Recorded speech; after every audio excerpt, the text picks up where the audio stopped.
Bonjour, bon dia. Je vais vous parler de cette république gaullienne. Quand on parle en France de Gaulle, on parle du géant de la politique du XXe siècle. Et pour parler d'un géant, j'ai 50 minutes, alors ça ne va pas être facile. Mais on va essayer. Je vais donc parler très peu des années 40, des années de guerre. J'y ferai allusion. Je parlerai surtout de ce qu'on appelle en France la Ve République, les années 1958-1969. Mais je ferai référence parfois à ce passé gaullien, les années 39-40 par exemple. En France, on emploie souvent l'expression l'homme du 18 juin. Je ne sais pas si vous avez entendu parler. Et en France, tout le monde sait que l'homme du 18 juin, c'est le général de Gaulle, parce que c'est le jour du fameux appel à la résistance. On ne se plie pas aux volontés des nazis. Et on peut dire que ce jour-là, de Gaulle rentre dans l'histoire, dans la grande histoire, pour nous les Français. Deuxième diapo. Alors, j'intercalerai de temps en temps quelques vidéos. Je vous propose de regarder cette vidéo qui résume très très brièvement cette année clé qui a été l'année 1940.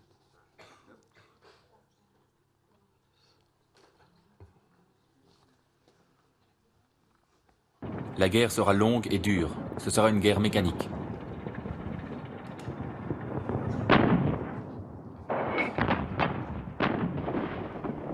Ma chère petite femme chérie, je suis général depuis hier. Je l'ai appris par une lettre que Paul Reynaud m'a fait porter en ligne. Je t'embrasse de tout mon cœur qui t'aime. Rien ne compte plus que ceci. Il faut sauver la France.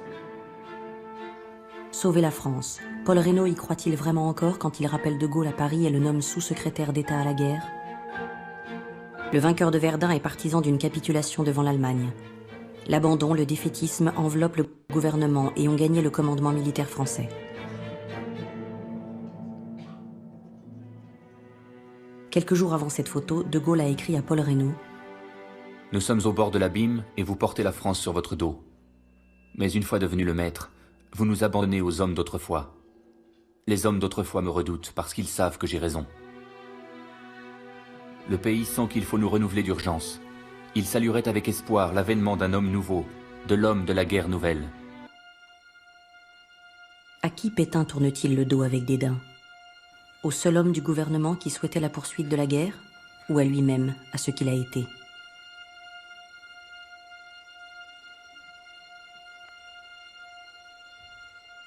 Pétain chef du gouvernement, c'est la capitulation certaine. Une capitulation que De Gaulle n'est pas prêt d'admettre. Aussi, dès le lendemain, 17 juin au petit matin, il s'envole pour Londres. Le dernier mot est-il dit? L'espérance doit-elle disparaître? La défaite est-elle définitive? Non. Quoi qu'il arrive, la flamme de la résistance française ne doit pas s'éteindre et ne s'éteindra pas. Voilà. Alors, voilà, je vais sauter les années de guerre. On se retrouve en août 1944, la libération de Paris, la fin de l'année 1944, la France est libérée. Et De Gaulle est président de la République à titre provisoire. Il n'est pas élu, bien sûr, mais il est évidemment accepté par tout le monde, des communistes au parti de droite.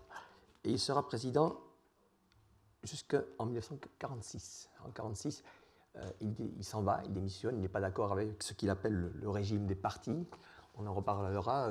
De Gaulle n'est pas un grand ami, un grand fanatique des partis politiques. Le gaullisme, ce n'est pas un parti, d'ailleurs, on le verra, c'est un mouvement. Ce n'est ni à droite ni à gauche. En 1946, De Gaulle disparaît de la vie politique. Il va écrire ses mémoires. Il est retraité, jubilado. Et c'est ce que les historiens appellent la traversée du désert. Plus de Gaulle, il disparaît. Il ne disparaît pas des mémoires des Français, mais en tant qu'homme politique, la IVe République est partie sur des voies différentes, complètement différentes. Voilà. On va passer. Je vous propose ce plan en 3 parties, si vous voulez. Il est intéressant de parler de la France sans De Gaulle, une France qui peut-être l'oublie, mais ce n'est pas si sûr que ça. On parlera de la tragédie de l'Algérie, puisqu'il revient à la faveur d'un soulèvement en Algérie. Ça va très très mal. Je vous parlerai ensuite, si vous voulez, on va dire la grandeur de De Gaulle en politique intérieure, en politique scientifique, industrielle. J'insisterai peut-être davantage sur sa vision internationale. De Gaulle, c'est un grand homme et il parle aussi bien aux Soviétiques qu'aux Américains, à Washington, à Moscou, à Pékin. On écoute De Gaulle. Il essaie de faire entendre la voix de la France. C'est très particulier et c'est très difficile dans le contexte de la guerre froide. Et après, on essaiera de comprendre pourquoi, en particulier en mai 68, il a une grande partie de la jeunesse contre lui. On parlera peut-être de sa vision passéiste du colonialisme. Il y a des choses à dire quand même, ce n'est pas la perfection. Je ne suis pas ici pour vanter le général de Gaulle, c'est un grand homme, certes. Et puis peut-être sa présidence conservatrice. On va dire, et là, il n'y a pas de doute, c'est un homme autoritaire. Voilà. Et en politique, c'est peut-être utile d'être autoritaire aussi. C'est indispensable. Voilà. On peut y aller. Alors, les années de traversée du désert, je vais être rapide. Hein. Je lisais encore hier, à la veille d'arriver au pouvoir, il y a à peu près 2% des Français, 2% dans un sondage des années 56-57, qui accordent du crédit à De Gaulle. Vous voyez, c'est presque un homme oublié. Lui, quand il part en 1946, il pense que les Français vont le rappeler, qu'il est indispensable. Bon, ça ne sera pas le cas.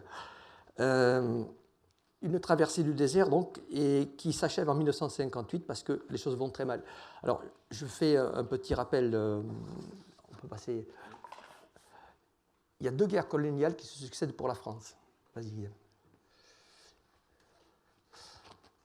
Mais il y a un contexte, quand même, un contexte de croissance économique, ce qu'on appelle les 30 glorieuses. C'est formidable! Mon Dieu, quel bonheur! Mon Dieu, quel bonheur d'avoir des panneaux formidables! Mon Dieu, quel bonheur! Mon Dieu, quel bonheur d'avoir des panneaux formidables! C'est formidable! Pour ceux qui l'ont vécu, c'est vraiment quelque chose d'important. Quelque chose qu'en revanche les partis de gauche peinent beaucoup à admettre et peinent beaucoup à gérer. La grande question qui se pose, enfin qui se pose au Parti communiste, mais qui se pose à toutes les parties de la gauche, c'est est-ce que cet ouvrier consommateur, cet ouvrier qui bénéficie du confort, restera militant ? C'est pour ça que la gauche a tant de mal avec la consommation de masse et avec la culture de masse. L'idée est que ça va détruire l'identité ouvrière et l'identité militante. En 1955, les ouvriers des usines Renault gagnent par la grève une 3e semaine de congés payés. Le gouvernement Guy Mollet généralise l'année suivante. Bien plus qu'en 1936 avec le Front populaire, prendre des vacances devient une réalité pour bon nombre de travailleurs. L'été venu, il n'est plus de chemin campagnard au détour duquel ne s'installe un campement. Chaque semaine, des groupes s'évadent des villes, des clubs se créent pour respirer l'air pur et vivre des heures de détente qui sont la cure de désintoxication d'une semaine de grande ville. Et une race nouvelle est née, les vespistes, race née des fins de semaine et de l'époque des vacances. Bon, c'est un peu caricatural, mais la France va bien, ce sont des années de prospérité. Est-ce que la France a besoin de Gaulle ? On peut se poser la question. Et De Gaulle arrive dans ce contexte compliqué, d'une manière absolument inattendue. Il est retiré, il écrit ses mémoires dans un petit village de la région parisienne qui s'appelle Colombey, les 2 églises. Je suppose que personne ne connaît Colombey, les 2 églises ici. Et donc les circonstances de l'arrivée de Gaulle, c'est maintenant la guerre d'Algérie. Voilà. Alors, je disais, la France a connu 2 guerres coloniales. Une première guerre coloniale, je vais très vite, en Asie, en Indochine, aujourd'hui le Vietnam, d'accord, qui commence, on va dire, en 1946, qui s'achève en 1954 par la défaite de la France. Et quand la guerre d'Indochine s'arrête, commence la guerre d'Algérie. On va donc cumuler, jusqu'en 1958, plus de 10 ans de guerre, de décolonisation. On peut se poser aussi la question, pourquoi la France décolonise avec des guerres, ce que ne fait pas l'Angleterre. Je vous en dirai 2 mots. La France est donc embourbée dans une première guerre et elle enchaîne avec la guerre d'Algérie. Ça se passe plutôt mal. Et en 1958, voilà ce qui se passe qui amène De Gaulle au pouvoir.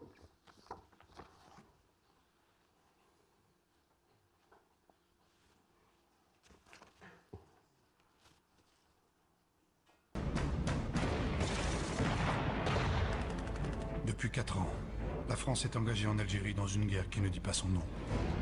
L'opinion publique est lasse des violences et des exactions. Le pouvoir politique s'est épuisé dans le conflit. À Alger, les militaires ont réussi leur coup de force. Et c'est la République qui se trouve désormais menacée.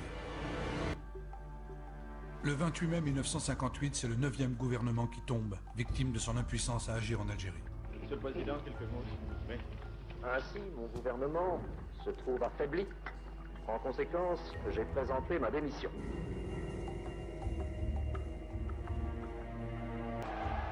Le même jour, 200 000 personnes manifestent à Paris à l'appel des partis de gauche. Ils refusent que sous la pression de l'armée, la République soit livrée à un ancien général. Un général prestigieux mais qui n'est pas un élu du peuple. Le fascisme ne passera pas, peut-on lire dans la foule. Pourquoi voulez-vous qu'à 67 ans, je commence une carrière de dictateur?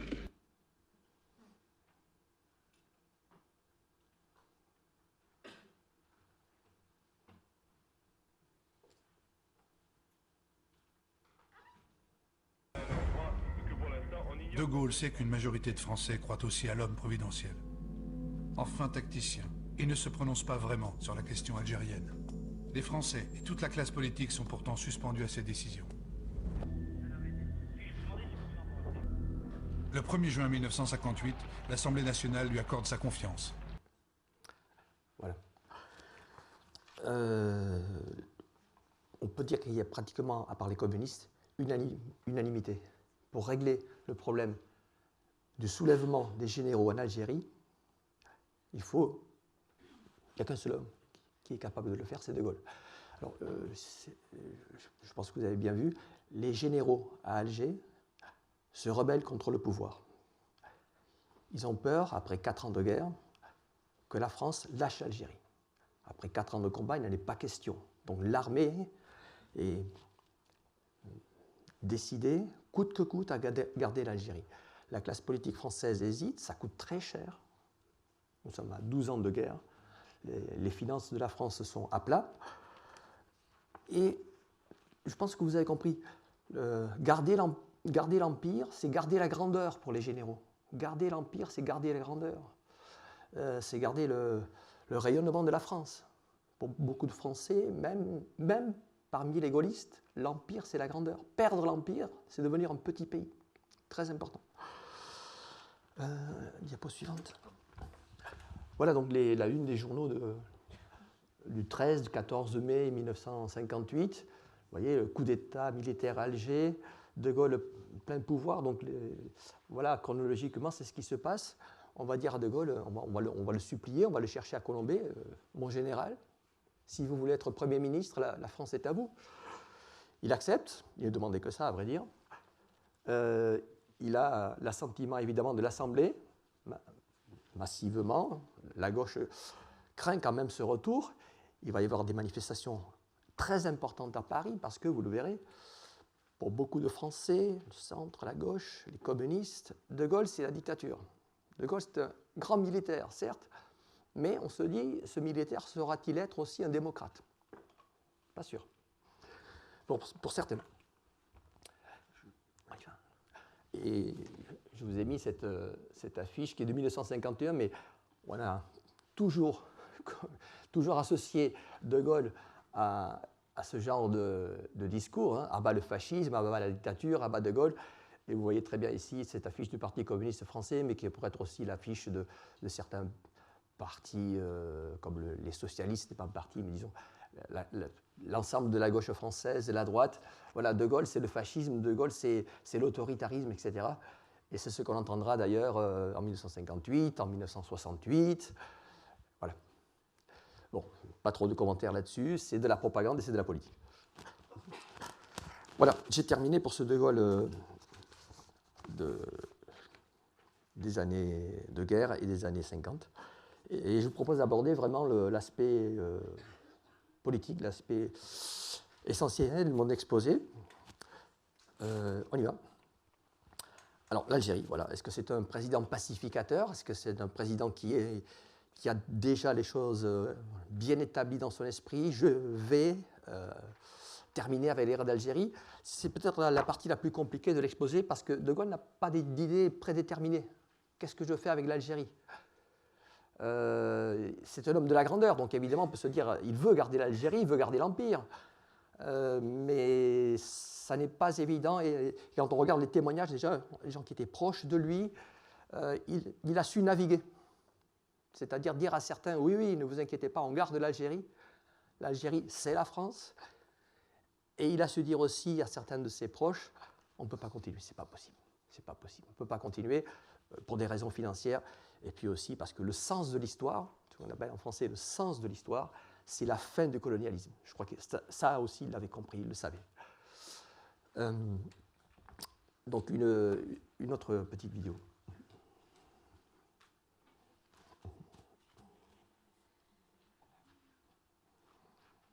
Le 1er juin 1958, l'Assemblée nationale lui accorde sa confiance. De Gaulle a posé ses conditions. Les pleins pouvoirs pendant 6 mois et l'avènement d'une nouvelle république dont il veut écrire la Constitution. Les Français qui redoutent une guerre civile sont en majorité soulagés. Pour tous, De Gaulle va mettre fin à la guerre d'Algérie qui dure depuis 4 ans. Et pourtant, en devenant le dernier président du Conseil de la 4e République, Charles de Gaulle s'avance vers 4 nouvelles et terribles années de guerre.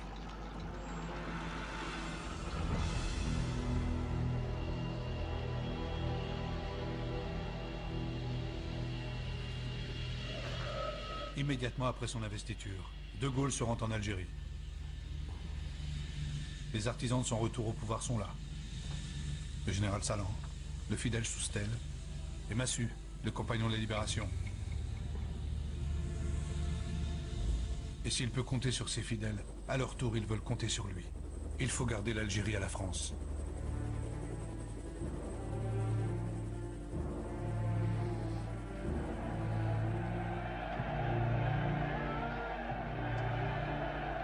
Ils sont des centaines de milliers à le lui demander. Européens, militaires, civils et certains musulmans.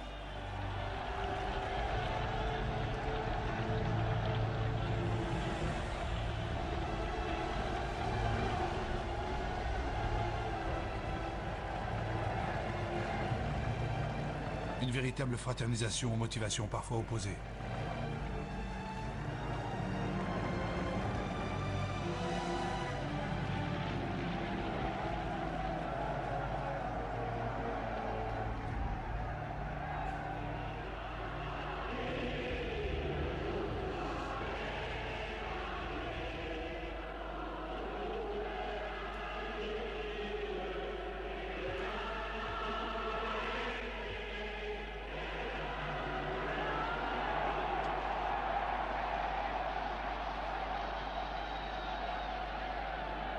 Voilà, le 3 juin, il est à Alger.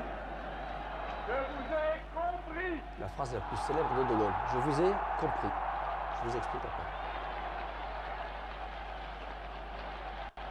Je sais ce qui s'est passé ici. Je vois ce que vous avez voulu faire. Je vois que la route que vous avez ouverte en Algérie, c'est celle de la rénovation et de la fraternité.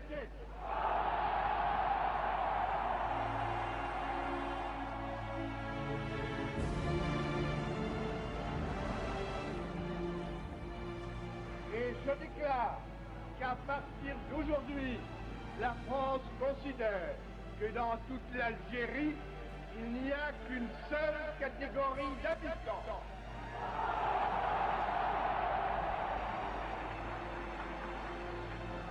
Il n'y a que des Français à part entière avec les mêmes droits et les mêmes devoirs. Cela signifie qu'il faut assurer une patrie à ceux qui pouvaient douter d'en avoir une.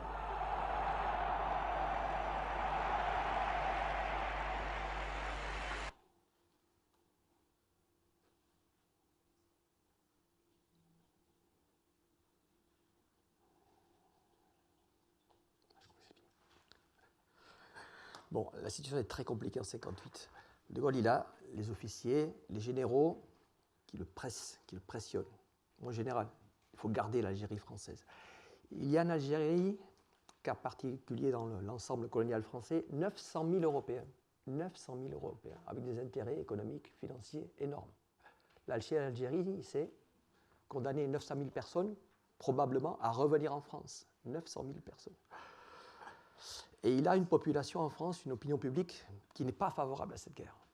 Pourquoi faut-il aller en Algérie se battre? L'Algérie, ce n'est pas la France. Pour beaucoup de Français, c'est autre chose. Et vous avez entendu cette phrase célèbre de Gaulle qui dit au balcon du gouvernorat à Alger, « Je vous ai compris ». Et pour beaucoup de gens qui assistent au discours, « Je vous ai compris », ça veut dire « Je vais garder l'Algérie dans la France, ne vous inquiétez pas, j'ai compris ce que vous voulez ». En fait, c'est une phrase pour vous rassurer, et la suite du discours, beaucoup de gens ne l'ont pas entendu. Il dit il n'y a qu'une seule catégorie de Français. Ça paraît évident, n'est-ce pas, si c'est la France. L'Algérie, c'est la France. Mais en fait, quand on regarde de près la situation en Algérie, les musulmans ne sont pas des Français, c'est des Français de deuxième catégorie, je n'ai pas le temps d'expliquer, mais ils sont, on peut dire à certains égards, méprisés. Alors, ce n'est pas ça la France. Et De Gaulle a compris que s'il fallait faire un pas, c'est un pas vers les musulmans, les intégrer complètement, leur donner une citoyenneté complète. Et ça, les Européens n'y étaient pas prêts.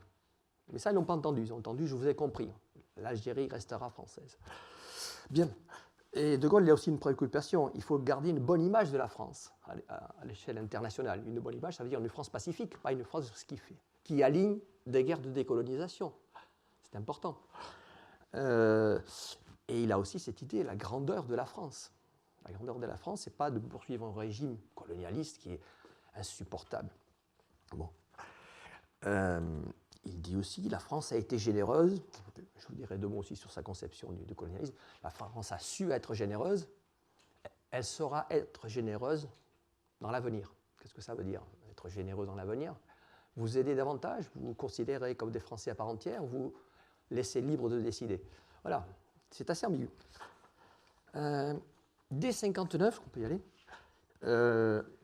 Bon, je parle de ça en 2 minutes. L'opinion de Gaulle a changé. 58-59.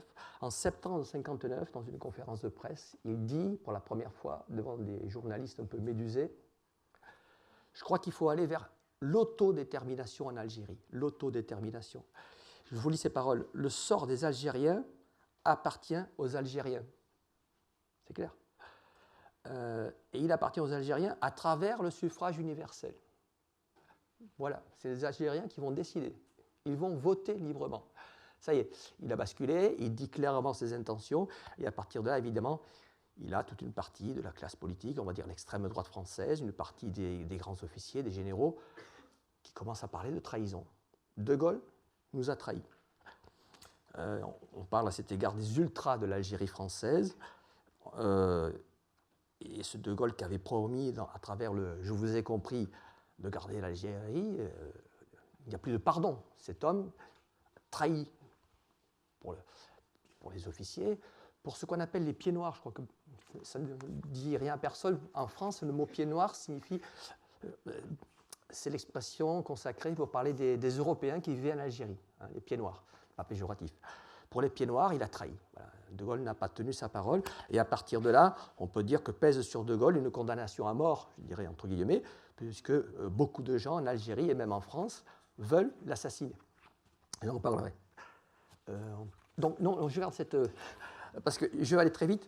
J'ai mis cette diapositive pour faire allusion à l'autre aspect de la décolonisation, mais qui, lui, est un aspect tout à fait intéressant. La décolonisation de l'Afrique noire va se faire, l'Afrique noire française francophone, en 1960. Pratiquement tout le bloc francophone.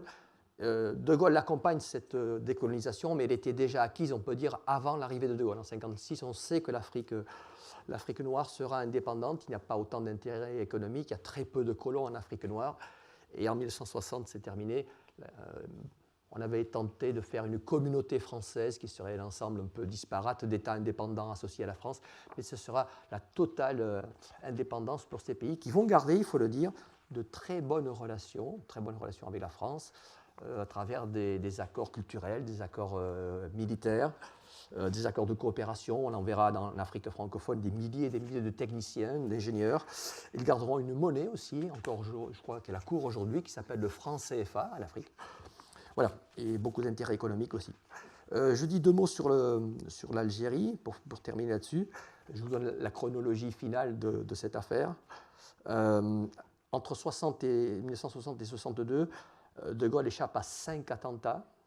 Il a entendu les balles siffler à ses oreilles. De Gaulle, il en réchappe par miracle, il faut le dire.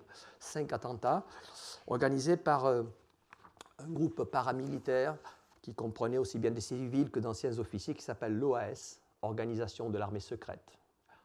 Si vous voulez, c'est le fascisme français, on peut le dire comme ça. Certains gaullistes lui ont tourné le dos, dans son propre parti. Certains n'acceptent pas l'indépendance de l'Algérie. Il y aura 2 soulèvements, je vais très vite, en 60 et 61, d'officiers, de généraux. Il y aura des soulèvements dans les rues, à l'initiative des Pieds Noirs, c'est le baroud d'honneur de ceux qui disent non, on ne peut pas lâcher l'Algérie, ce n'est pas possible. De Gaulle ne craque pas, même si en 1960 ça a été très difficile. Il a fallu faire démissionner ou rapatrier à Paris sur ordre express de Gaulle de grands généraux, à qui De Gaulle dit maintenant, toi tu viens à Paris, c'est terminé, tu n'as plus d'autorité en Algérie.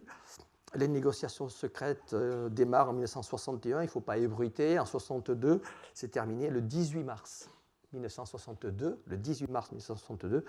sont signés les accords d'Évian. Et au mois de juillet, ce sera l'indépendance. Les accords d'Évian mettent fin à la guerre d'Algérie, c'est terminé. Les Algériens parlent, je fais un bilan quand même, de 300 000 morts.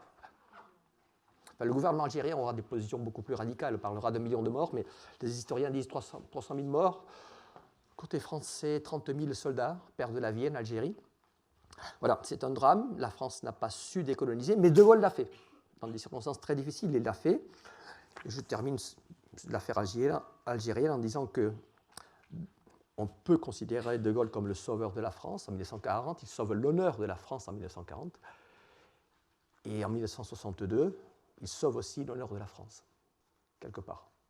Même s'il a souhaité prolonger la guerre. De 58 à 60, on se dit encore il faut contenir l'insurrection algérienne, le FLN, Front de Libération Nationale. Il faut négocier en position de force. Voilà. Donc la guerre a continué, mais avec cette perspective de l'autodétermination. Voilà, l'Afrique noire, je l'ai dit.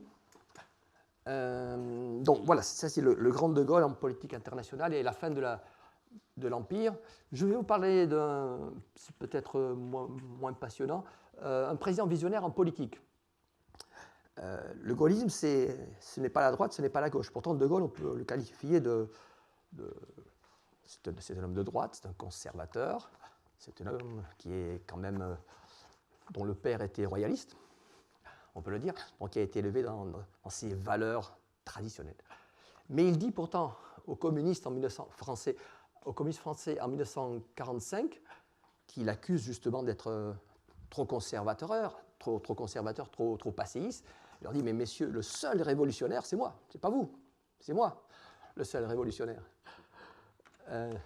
Alors, quelques images de cette vision, je dirais, progressiste de Gaulle, tout en étant un personnage éminemment conservateur. Je vous propose 2 dates, 1944. Alors, il n'est pas le seul en 1944, mais la France est en retard. De Gaulle, avec l'ensemble des hommes politiques de la résistance, accorde le droit de vote aux femmes. Voilà. C'est indispensable.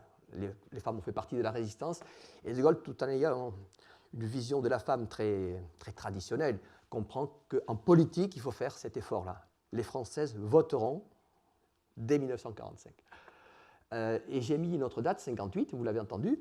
En Algérie, il dit aux Pieds Noirs, mais c'est fini. Les Arabes, les musulmans sont des citoyens français à part entière. Voilà. Il n'y a pas des Français, on va dire, européens et des Français musulmans. Il n'y a qu'une catégorie de Français. Bon, ça n'ira pas plus loin, mais sa vision, c'était ça. Si l'Algérie reste dans la France, tous les Algériens, musulmans ou non musulmans, sont des citoyens français. Bien. 62, Ça, c'est la grande affaire de Gaulle et ce qui a soulevé le plus d'opposition. Il faut savoir qu'en 1958, De Gaulle, il arrive au pouvoir, je ne l'explique pas, mais je dis simplement, il crée une nouvelle constitution, la constitution de la Ve République. On y est encore, Ve République.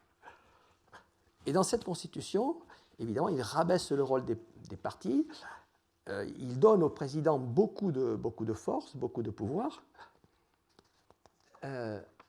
mais il y a une chose qui ne se fait pas, le président de la République reste élu par un collège de maires, de députés. Il n'est pas l'élu du peuple. Aujourd'hui, vous le savez, le président en France, c'est l'élu de la nation. Macron a été élu par suffrage universel. Et tous les présidents de la Ve l'ont été. Mais en 1958, De Gaulle, il est un peu en seconde position, tout en étant président. Excusez-moi, Jean-Yves. Oui. La nouvelle constitution date de 1958. Oui.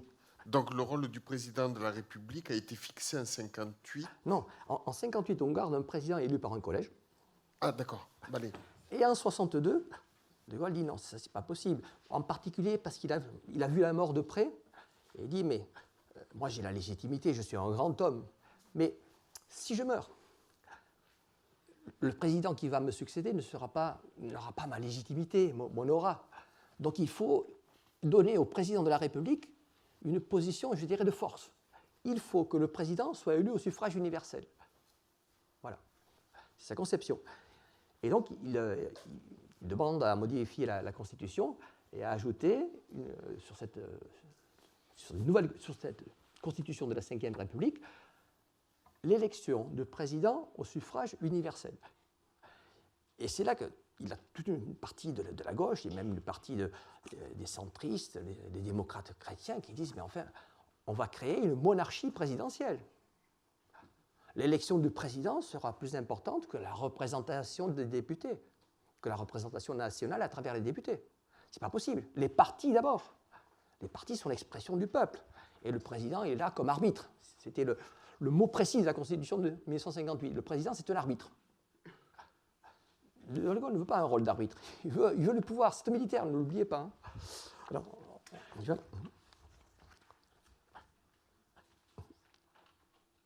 Voilà. Et donc, je finis là-dessus. On est allé un peu vite.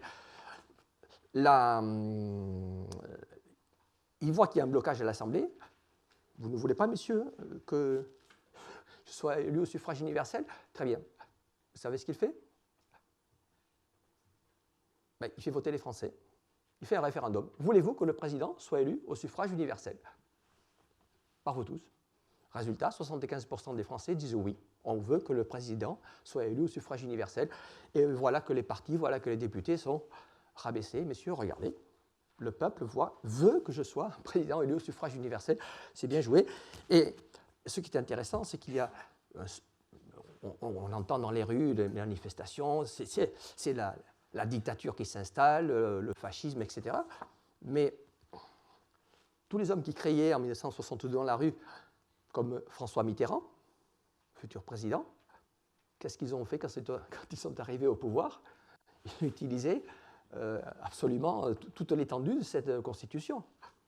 Voilà. Donc ceux qui crient en 1962 contre De Gaulle et contre la dictature, tous ont été bien contents, gauche et droite, de bénéficier de cette disposition d'un président élu au suffrage universel. Voilà. Donc voilà, terminé pour la politique, je voudrais vous dire deux mots beaucoup plus vite de ce De Gaulle visionnaire en matière scientifique. Je vais le dire à travers deux éléments rapides. Peut-être que je vous le montre d'abord à propos des centrales nucléaires. Vous savez que la France, en Europe, c'est le pays aujourd'hui qui a le plus d'électricité nucléaire du monde en pourcentage de sa capacité nucléaire.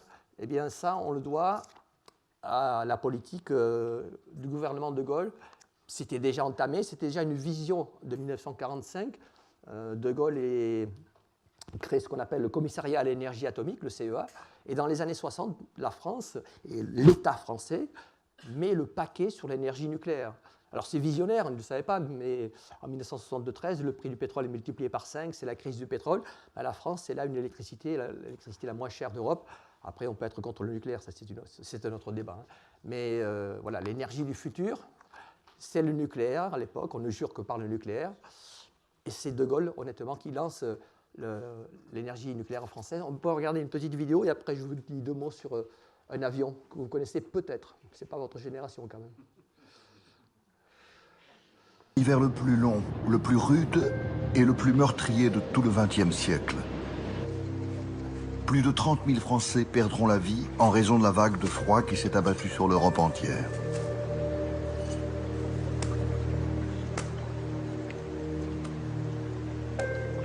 Tandis que des milliers de péniches sont bloquées par la glace dans le nord de la France et que les trains restent souvent à quai, la distribution de charbon devient difficile. Tétanisé et glacé, le pays semble figé entre 2 mondes. Celui d'hier incarné par le charbon et celui de demain incarné par les énergies nouvelles, pétrole et nucléaire, qui seront indispensables à la transformation du pays voulue par le président de Gaulle. Voilà. Et une image, est-ce que ça vous dit quelque chose? Vous avez vu cet avion, ça ne vous rappelle rien?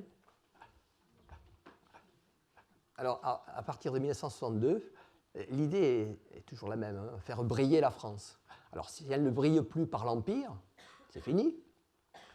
Eh bien, la France, qui est une puissance de second ordre, hein, ce n'est pas l'URSS, ce n'est pas les États-Unis, elle peut briller par la science. La France a de brillants ingénieurs, de brillantes écoles. La France peut briller par sa politique étrangère, on en parlera. Et à partir de 1962, alors ça coûte très cher. Hein. Faire un avion du futur, c'est un avion qui vole à 2200 km/h. Si je ne me trompe pas, il faisait Paris-New York en 3 heures. Je crois, c'est ça. Hein. Il emporte peu de passagers, 100 passagers, mais c'est un avion prestigieux. Le projet aboutira, en 1969, il vole. En 1962, c'est le démarrage des études. C'est un avion superbe, c'est un très bel avion, mais malheureusement, quand il commence à voler, 4 ans après, c'est la crise du pétrole, et commercialement, c'est un échec, et 3-4 ans après, c'est terminé. Voilà, on ne parlera plus de cet avion, il est trop cher, les billets valaient une fortune, mais c'est intéressant parce que ça montre à quel point De Gaulle, sur tous les plans, et évidemment la science en premier, voulait, et même dépasser les Américains, on peut le dire, hein, les Américains avaient un projet équivalent, il ne verra jamais le jour. Le projet français, oui, il aboutira. On fera le plus bel avion du monde. Voilà. Piraté par les Russes. Et copié, oui, absolument, copié par les Russes, oui. Mais l'avion russe, il s'écrase. Oui. Malheureusement. Au Bourget. Au Bourget, au début des années 70, oui. On passe à la diapo suivante, peut-être. Voilà, donc la grandeur scientifique, si vous voulez, la France qui brille par ses ingénieurs. Et maintenant, la grande affaire de Gaulle. Il faut dire que dans la Constitution, ça n'était pas écrit, mais De Gaulle se réserve la politique étrangère. Il y a un ministre en France des Affaires étrangères, mais bon, ce ministre, il est là que parce qu'il faut qu'il y ait un poste, parce que la politique étrangère, c'est De Gaulle de A jusqu'à Z. Donc, je vous propose de regarder, de réfléchir sur la position de la France vis-à-vis. Alors, je ne sais pas si vous avez fait la guerre froide dans l'histoire.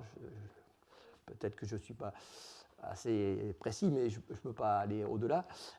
La politique des blocs, c'est quand même un affrontement dans ces années 60 assez terrible. On ne pouvait pas éviter la neutralité, ça ne veut pas dire grand-chose.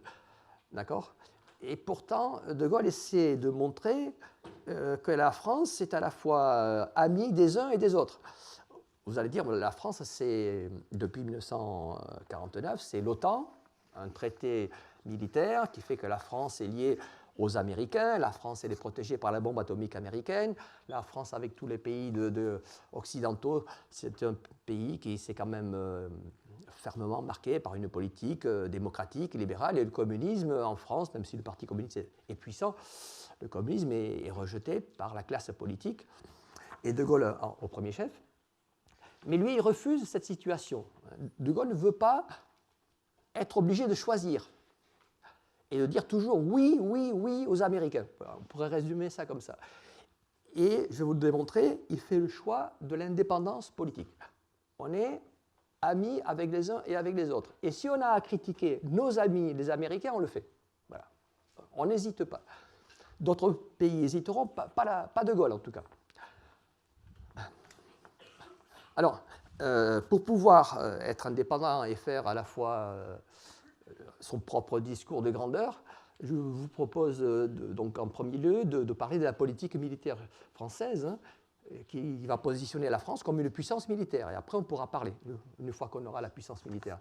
Donc, 3 images assez classiques pour illustrer ça. En 1960, dans le désert algérien, éclate la première bombe atomique française. Bon, ça y est, la France est dans le club des grandes puissances par la bombe atomique, même si ça n'est pas la puissance nucléaire américaine. Et 2 images des vecteurs de la bombe atomique, le Mirage qui peut transporter la bombe et un sous-marin lanceur d'engins qui peut aussi tirer des missiles atomiques. Voilà. Donc voilà, la puissance, ça passe par la démonstration d'une France militairement capable d'assurer sa propre défense. Si on a la bombe atomique, on n'a peur de personne. Et ce n'est pas la bombe atomique américaine, c'est la bombe atomique française. Alors, maintenant le discours. Messieurs les Américains, nous sommes vos amis. Mais sachez une chose. Nous, on a appris les leçons de l'histoire. On a fait une guerre en Indochine, on la perd. On a fait la guerre en Algérie, on ne la perd pas militairement, mais l'Algérie est indépendante. Et vous faites la guerre au Vietnam. 1964, si vous voulez, jusqu'en 1975, les Américains lancent sur le Vietnam des milliers de tonnes de bombes.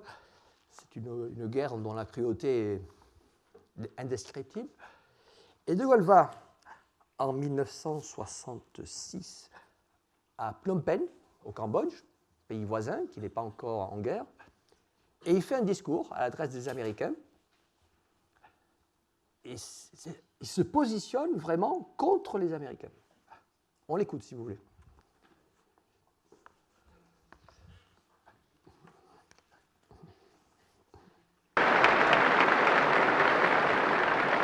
Eh bien, la France considère que les combats qui ravagent l'Indochine n'apportent par eux-mêmes, et eux non plus, aucune issue.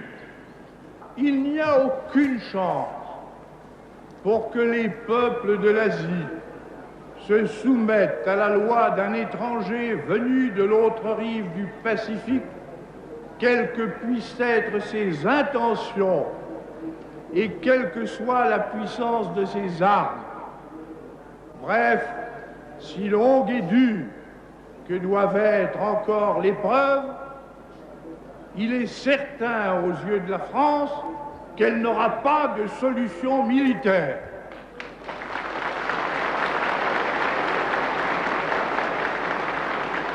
Dès lors, et à moins que le monde ne roule vers la catastrophe, seul un règlement politique pourrait rétablir la paix.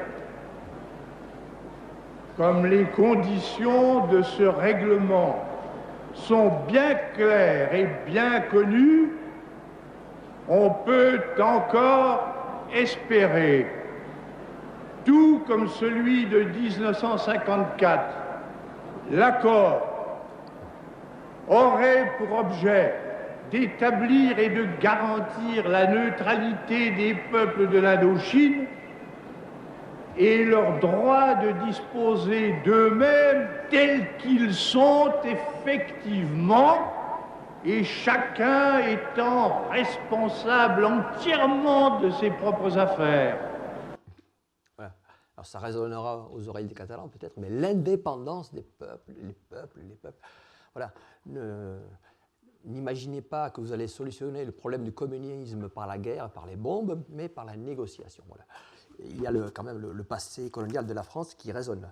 Alors, juste une chronologie, 1960, la bombe atomique, je l'ai dit, et en 1966, il va encore fâcher les Américains, mais là, c'est sérieux. Alors, vous savez, la France est dans l'OTAN, et en cas de guerre, la France serait soumise aux ordres des généraux américains. Et en 1966, de Gaulle va jusqu'au bout de sa logique. Il dit « J'exige la fermeture des bases américaines en France. » Donc, tous les soldats, 15 000 soldats s'en vont en Belgique, ils rentrent aux États-Unis. Et je retire la France du commandement intégré de l'OTAN. Les généraux français commanderont l'armée française, mais ne seront jamais aux ordres de généraux américains, sauf si nous le décidons. Voilà. La France est autonome et militairement, complètement autonome. Voilà. Vous imaginez qu'à Washington, ça ne plaît pas à tout le monde. Déjà. Oui, et bon, oui, pour faire, je vois ce que tu veux dire avec l'actualité récente. Il y a toujours eu des bisbilles, hein, mais bon.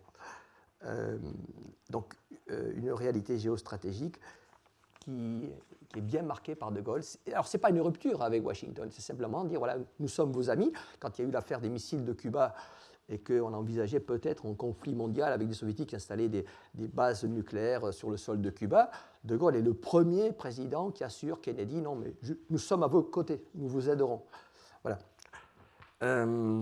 Alors, j'ai cru important de vous mettre ce petit extrait du discours de Gaulle, parce que De Gaulle est un anticommuniste, ça c'est certain.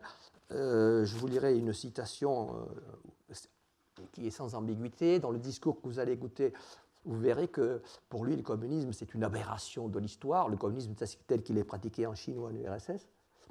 Mais je vous propose d'écouter cet extrait parce qu'on voit à quel point, pour lui, les peuples sont importants. Au-dessus des idéologies, au-dessus de la politique. L'idéologie, elle passe. Un jour, il n'y aura plus de communisme, un jour, il n'y aura plus de dictature pro-américaine. Au-dessus des idéologies, il y a les peuples. Voilà. Et ça transparaît à travers cet extrait.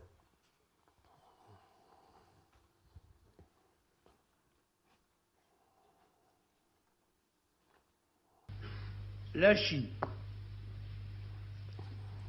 un grand peuple, le plus nombreux de la Terre, un État plus ancien que l'histoire, toujours résolu à l'indépendance, qui s'est constamment efforcé à la centralisation, d'instinct replié sur lui-même et dédaigneux des étrangers, la volonté des élites de transformer coûte que coûte leur pays pour qu'il atteigne à la condition et à la puissance des peuples qui l'avaient opprimé, ont conduit la Chine à la révolution. Régime communiste longuement préparé par Mao Tse-tung établit sa dictature il y a 15 ans de cela. Depuis lors,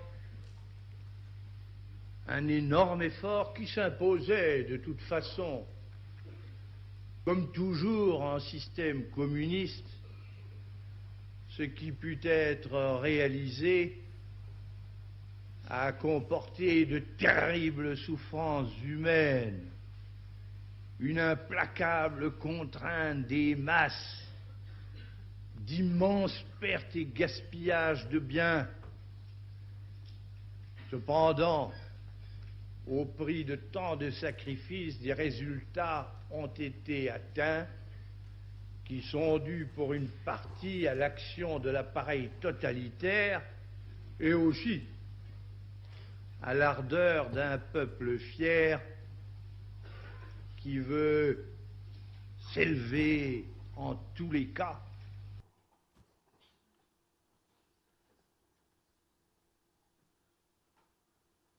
Le poids de l'évidence et de la raison pesant chaque jour davantage, la République française a décidé de placer ses rapports avec la République populaire de Chine sur un plan normal, autrement dit diplomatique. Nous avons rencontré à Pékin une intention identique. Voilà. Aujourd'hui, on dirait que c'est de la réelle politique. Il faut bien se rendre à l'évidence. On se dirige vers les 1 milliard d'habitants, c'est le plus grand peuple de la Terre. Alors, leurs dirigeants sont communistes, c'est vrai, bon, c'est un problème. Et il y a à un moment donné que le communisme est un système contradictoire avec la nature humaine. D'accord ? Mais peut-on ignorer ce peuple comme le font les Américains et les autres pays occidentaux? Non, ce n'est pas possible. Donc, on rétablit des relations diplomatiques tout à fait normales avec ce pays, avec ce peuple. Et ces dirigeants, ben, ils sont là, il faut les accepter. Voilà, alors vous imaginez qu'à Washington, tout le monde est furieux, absolument furieux, mais qu'est-ce que c'est que ce pantin qui se permet d'aller renouer des relations avec Mao Tse-tung? 1971, quelques années après, qui renoue des relations diplomatiques avec la Chine communiste? C'est les Américains. Donc voilà, pas plus de commentaires que ça. Je crois qu'il y a une diapositive suivante pour finir sur la politique internationale. L'autre grand dessein de Gaulle, c'est de se positionner la France et si possible l'Europe entre les blocs avec liberté de parole, mais c'est aussi adresser un message à la jeunesse du monde et lui dire, mais écoutez, vos dirigeants, là je vais parler de l'Amérique latine, hein, du Mexique jusqu'au Chili, où il va se faire un grand voyage, il va se rendre dans 10 pays d'Amérique latine, il commence par le Mexique, et partout il est reçu avec un enthousiasme extraordinaire, des foules en liesse, parce qu'on comprend que ce De Gaulle, qui est l'ami des Américains, se permet de dire aux Américains ce qu'il a envie de leur dire. Et dans beaucoup de pays d'Amérique latine, la jeunesse latino-américaine des années 60, elle est opprimée par des régimes, à part Cuba bien sûr, des régimes pro-américains, et on n'est pas libre. Et ce De Gaulle qui arrive et qui parle aux foules et qui leur dit prenez conscience de votre indépendance, etc. Alors les dictateurs latino-américains serrent la main de De Gaulle, mais il a des discours enthousiastes et la jeunesse répond favorablement à ce que dit De Gaulle. Lui, il espérerait un réveil des peuples contre les régimes pro-américains. Il en appelle à la dignité des peuples sur le modèle de la France. Il dit, mais il faut refuser partout l'hégémonie des Soviétiques et l'hégémonie des Américains. Il fera aussi, dans les années 60, plusieurs voyages en Pologne, en Roumanie.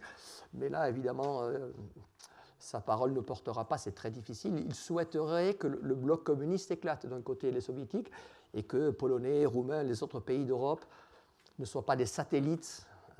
Mais c'est difficile, dans les circonstances des années 60, la répression dans les pays de l'Est, ça n'est pas facile. Mais voilà, le message de De Gaulle, c'est jeunes Européens, jeunes Latino-Américains, réveillez-vous, ne soyez pas en quelque sorte dominés par cette géostratégie mondiale qui vous écrase.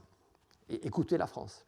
Il y aura aussi un programme de coopération, et évidemment, c'est vrai aussi, quelque part, les lycées français diffuseront à travers l'Amérique latine et un très important réseau de l'Agence française cette voix de la France. Voilà.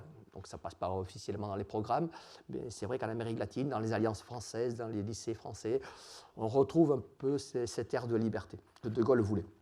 Je vous propose de passer à la troisième partie. Un président contestable, point d'interrogation, chacun pensera ce qu'il veut de Gaulle. On a vu qu'il a été très très contesté jusqu'à être victime d'attentats au début des années 60. Alors, je vais être très rapide sur le premier point, je vous propose de le regarder, et puis on parlera évidemment de cette vision d'autoritarisme dont j'ai parlé. De Gaulle est autoritaire, ça c'est objectif, et rapidement, pas de mai 68, mais comment De Gaulle a vu cette révolte étudiante, cette révolte des jeunes, lui qui est tellement en faveur de la jeunesse mondiale.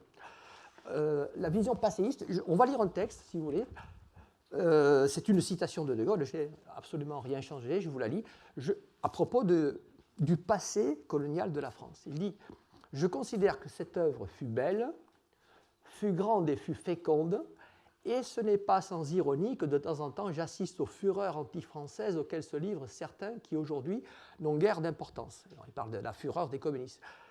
Alors la première phrase est quand même... il faut la replacer dans ce contexte des années 60 d'un homme qui a œuvré pour le colonialisme en tant que militaire. Pour lui, ce qu'a fait la France en Afrique, en Asie, c'est apporter les valeurs, apporter la civilisation. On le dit au XIXe siècle dans les écoles, dans les livres d'histoire, aux petits Français, la France civilise le monde, civilise les peuples. Alors, je ne fais pas d'autres commentaires. Le colonialisme, aujourd'hui, plus personne, sauf peut-être... C'est toujours un débat en France parfois, mais on va dire que 95% de la classe politique française considère que le colonialisme, c'est intolérable. Voilà. Mais De Gaulle, en 1960, il a encore cette vision, l'Empire, c'est la grandeur. Donc, on ne peut pas critiquer. La France a apporté. Voilà. La France a permis au peuple de s'élever. Et, bien sûr, la France a élevé les peuples dans un objectif, un jour, de leur donner l'indépendance. Mais quand, ça c'était jamais précisé. Voilà. Voilà. Donc, une première critique, si vous voulez. Une deuxième... Une première critique, oui, je pense qu'on peut considérer ça comme une critique, mais dans un contexte à l'époque où il fallait dire ça. De Gaulle est un homme qui a plus de 75 ans à l'époque. La cour. Alors, cours d'histoire, on revient, si vous voulez, au XVIIe siècle. Vous reconnaissez peut-être, si vous l'avez vu sur certains livres d'histoire, un journaliste célèbre du journal français, le plus vieux journal français d'ailleurs, le Canard enchaîné. Ce journaliste, enfin, ce dessinateur, ce caricaturiste s'appelle Moisan, représentait De Gaulle en Louis XIV. Alors que si vous dites Louis XIV, je n'ai pas de référence ici en Espagne, peut-être Carlos V, c'est le monarque dans toute sa splendeur, le pouvoir de droit divin. Et c'est vrai qu'on peut penser que De Gaulle, et je vais essayer de vous le démontrer, De Gaulle est un homme qui, même dans son propre parti, ne tolère aucune contestation. Il parle et on dit oui, ou alors on s'en va. Alors, bien entendu, j'associe évidemment ces deux choses. Hein. De Gaulle dit, il répète sans arrêt, la France ne peut être la France à la grandeur. La grandeur, c'est lui. Donc, si je suis la grandeur, eh bien, il n'y a pas de problème. Représentez-moi en Louis XIV, si vous voulez. Et c'est vrai que le pouvoir d'un président en France, on peut quand même le dire, se rapproche d'un pouvoir de monarque. Alors, à tel point qu'un de ses principaux opposants, qui sera plus tard président de la République, François Mitterrand, écrit un livre en 1964 qui s'appelle « Le coup d'État permanent ». Et il est d'une férocité extrême sur De Gaulle. Je vous lirai quelques extraits. Et même le titre, « Le coup d'État permanent », ça veut dire, voilà, cet homme il est au pouvoir et chaque jour, il viole les lois de la démocratie. Une citation que je vous ai écrite, « Alors ne restera debout face au peuple abusé qu'un monarque entouré de ses corps domestiques. » Et corps domestiques, c'était aussi bien la classe des fonctionnaires que les ministres. Les ministres sont les domestiques de De Gaulle. On peut passer à l'image suivante. Alors, je vous cite d'autres, avant de passer ici, d'autres extraits de ce que disait Mitterrand dans ce livre. Un coup d'État de tous les jours. Il isolera le Parlement dans un ghetto d'interdits. Voilà, on sait que De Gaulle est contre les partis, donc le Parlement sera un ghetto d'interdits. Il ne pourra rien dire. La marche vers l'absolutisme. Il n'y a pas de gouvernement. Seul le président de la République ordonne et décide. Autre citation. L'ordre souverain du président devenu monarque fait la loi. Il tape fort, hein, il tape très fort. Et cet homme qui tape si fort sera président de la République et ne changera rien à la Constitution. Il utilisera toutes les ficelles de la Constitution pour diriger. C'est vrai, François Mitterrand n'était pas autoritaire comme De Gaulle. Alors évidemment, ce qu'on reproche à De Gaulle, c'est d'être autoritaire. Et je vous mets une caricature d'Eiffel et deux images de mai 68 placardées à des milliers d'exemplaires dans les rues de Paris. Voilà. Alors, à l'époque, en France, il y avait 2 chaînes de télévision. Et je vous laisse réfléchir à la signification des 2 premières affiches. Hein. Information libre, avec un bandeau sur les yeux. Et la police vous parle tous les soirs à 20h. À 20h, c'est l'heure du journal télévisé, de télénoticias en France. Voilà. Voilà, la police vous parle. Donc, on est dans cette vision d'un De Gaulle dictatorial, autoritaire. Il est vrai qu'à l'époque, la télévision française était extrêmement contrôlée. Et quand un communiste avait la parole pendant 1 minute, le gouvernement avait la parole pendant 3/4 d'heure. C'était tout à fait disproportionné. Il y avait un ministre de l'information. Je crois que Franco aussi avait un ministre de l'information, qui en fait est un ministre de la censure. Bon. Donc, rien à voir avec la télévision des années 70-80 qui changera beaucoup. Et alors là, la caricature des faits, elle est délicieuse. De Gaulle était un passionné des conférences de presse. Il voulait s'adresser avec toutes les télévisions et toutes les radios directement au peuple, par-dessus les partis, par-dessus l'Assemblée, qui ne l'intéressait pas. Il voulait un dialogue direct. Moi, le président, avec la nation, avec le peuple. Et les questions des journalistes étaient préparées. Parfois, les journalistes ne l'intéressaient pas. Ce n'est pas les journalistes américains qui se disputent avec Trump, rien à voir. C'est des journalistes très, très gentils. Tous les ministres en randonnion à côté de lui, personne ne disait rien. Ces ministres ne savaient pas ce qu'allait annoncer le président au moment de la conférence de presse. Il avait envie de faire des déclarations importantes. Les ministres ne savaient pas ce qu'il allait dire. Et alors, voilà, je vous lis le commentaire. Hein. Veuillez, messieurs les journalistes, fournir vos questions à mes réponses.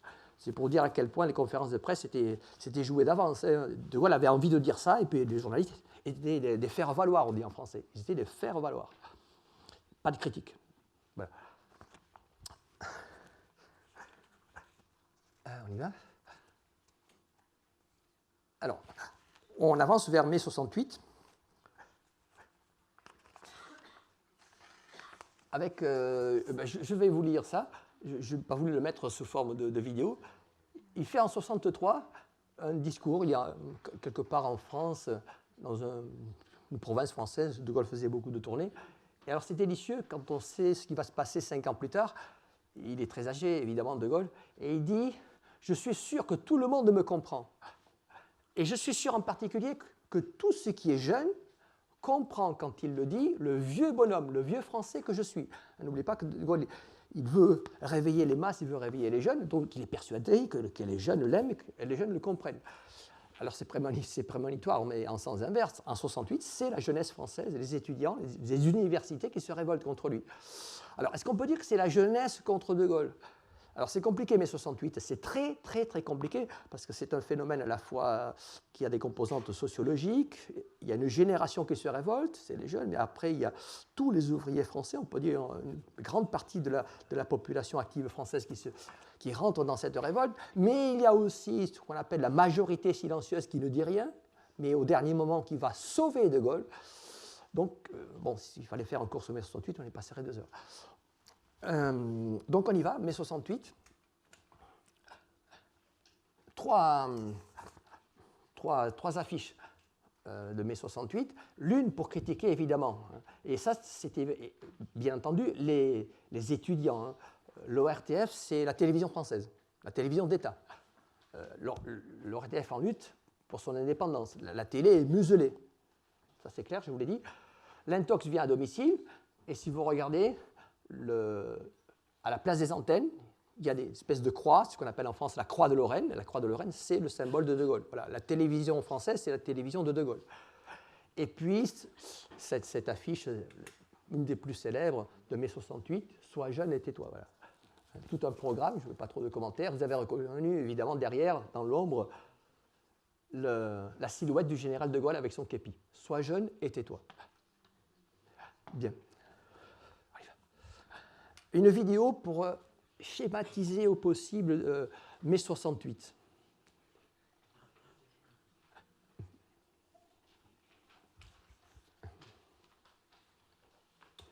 En fait, mai 68, c'est une immense révolte de la jeunesse par rapport à l'ordre moral, par rapport à la censure. C'est tout d'un coup cette rupture générationnelle qui secoue le cocotier et qui demande à en finir avec la société hiérarchique, autoritaire, bureaucratique, ennuyeuse. Et qui incarne le mieux l'ordre établi? Le général de Gaulle, bien sûr. Un général dont le pouvoir semble vaciller en ces temps troublés. Alors ses partisans vont descendre dans la rue pour lui manifester leur soutien, avec en tête du cortège Joséphine Baker qui scande « J'ai 2 amours, la France et le général ».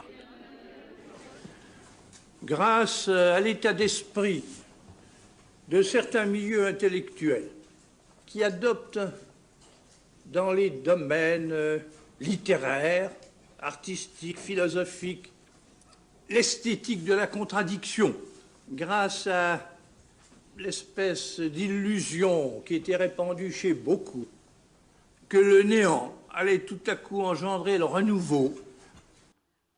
Voilà, le néant va engendrer le renouveau.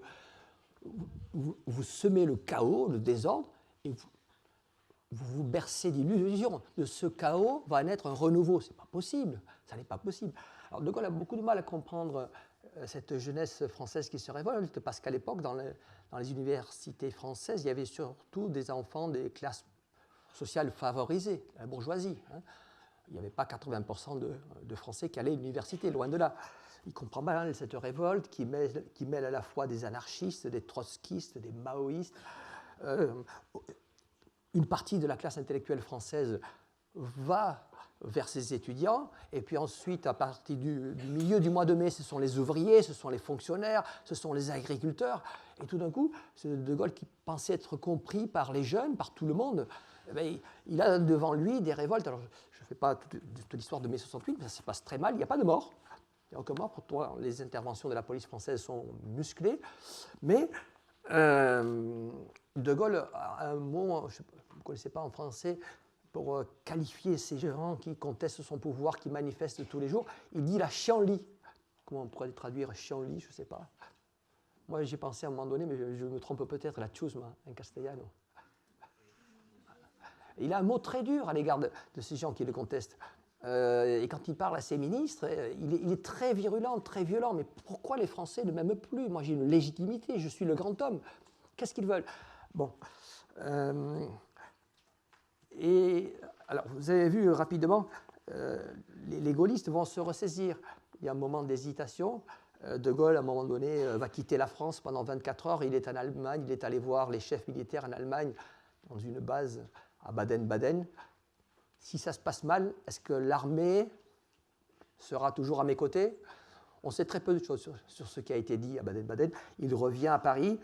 Les négociations entre les syndicats et son Premier ministre ne sont pas si bien passées que ça, parce qu'à la base, on demande toujours plus, et les syndicats sont un peu discrédités. Alors il tente un coup de poker, De Gaulle. Il revient le 30 mai, et il fait une allocution radiodiffusée, la télévision est en grève, et il dit, bon, très bien, le peuple on va juger, c'est le peuple qui va trancher. Je dissous l'Assemblée, c'est constitutionnel, je dissous l'Assemblée, et on va refaire de nouvelles élections. Et on va voir ce que les Français veulent. Parce qu'après tout, et c'est un bon calcul, il y a eu tellement de désordre, tellement de chaos, c'est vrai, qu'une partie de la population se dit, bon, le désordre, il faut l'arrêter maintenant, ça va trop loin. Et c'est le pari que fait De Gaulle. C'est le pari qu'il fait. Si les Français votent pour moi, ça sera terminé. Je vais écraser la gauche, je vais écraser cette chienlit. Et donc, je propose, je crois que c'est la dernière diapositive. Voilà, je termine par... vous voyez que le pari de Gaulle, il est gagné. Les élections ont lieu le 23 juin et le 30 juin, 2 tours, pour des élections à l'Assemblée nationale. Et voilà, ça se passe de commentaires, je vous ai mis les chiffres. Les gaullistes, avec leurs alliés, ont 391 députés. La gauche n'en récupère que 67. Jamais la gauche n'avait eu aussi peu de députés à l'Assemblée française. Jamais, jamais, jamais. C'est un raz-de-marée gaulliste. Il faut associer aux gaullistes d'autres partis centristes ou libéraux, comme les républicains indépendants. La gauche prend un coup de massue sur la tête. De Gaulle triomphe. Finalement, le gaullisme, il a pu être oublié à certains moments, voire contesté en mai 68, mais il est toujours populaire parmi les Français, qu'on le veuille ou pas, c'est comme ça. Il est autoritaire, il censure la télévision, il censure l'information, mais il reste un homme, un passage obligé de la politique française, et les Français sont là pour l'applaudir le 30 juin, et lui donner une énorme majorité à l'Assemblée. Et j'ai terminé en 1969. De Gaulle veut, je n'ai plus de diapositive, il souhaite lancer une réforme sur la décentralisation, mais en fait c'est un prétexte. Il veut un autre référendum qui lui donnerait encore plus de l'assurance que les Français l'aiment. Le prétexte, c'est décentraliser la France, mais bon, une décentralisation un peu formelle. Et là, on sent venir la contestation, la gauche bien sûr, une partie des libéraux, et il dit, si ce référendum ne se traduit pas par un oui, je partirai. Je m'en irai. Les Français lui disent non. Non. Le référendum est un échec et De Gaulle quitte le pouvoir. Il ne reviendra plus. Il décédera en 1970 et c'est la fin de mon exposé. Merci beaucoup.